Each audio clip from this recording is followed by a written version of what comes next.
हम सब यौम जमहूरिया मना रहे हैं, खुशियाँ मना रहे हैं, खुशी के गीत गा रहे हैं। क्या ये काफी है? साल में एक दफा दिन मनाने से क्या हमारा साथ खत्म हुआ? नहीं, ये सही नहीं है। मुझे ऐसा नहीं लगता कि इससे हम सच्चे वतन परस्त बनेंगे। सच पूछिए तो हालात हाज़िर में हमारा मुल्क कई मुश्किलों का सामना कर रहा है।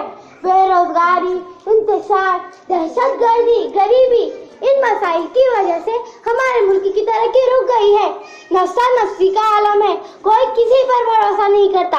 हसद की नगों उनकी नस नस में भर गया है। मैं ये चाहती हूँ इन सब मसाइल का हल ढूंढना होगा। हमें सिर्फ और सिर्फ देश की तरक्की के बारे में सोचना होगा।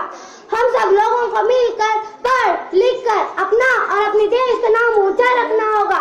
मौलाना अबुल कलाम आजाद, मौलाना मोहम्मद अली जौहर, गांधी जी जैसे कई लोगों ने आजादी के लिए तकलीफें उठाई, कोशिशें की, तब कहीं जाकर हमें यह आजादी मिली। क्या इस आजादी को हम दागदार करना पसंद करेंगे? नहीं, ये नहीं हो सकता। मेरे प्यारे भाई और बहनों, आओ आज हम सब मिलकर यह आवाज करें।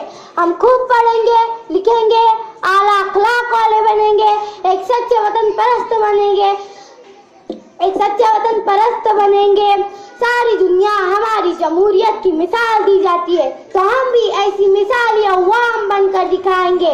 इतना कहकर मैं अपनी तकरीर खत्म करना चाहती हूँ। नाम कर जाते हैं वो जो मुल्क पर मर जाते हैं, नाम कर जाते हैं वो जो मुल्क पर मर जाते हैं, वरना यूं ही सैकड़ों दुनिया से गुजर जाते हैं। जय हिंद, जय भारत, खुदा हाफिज़।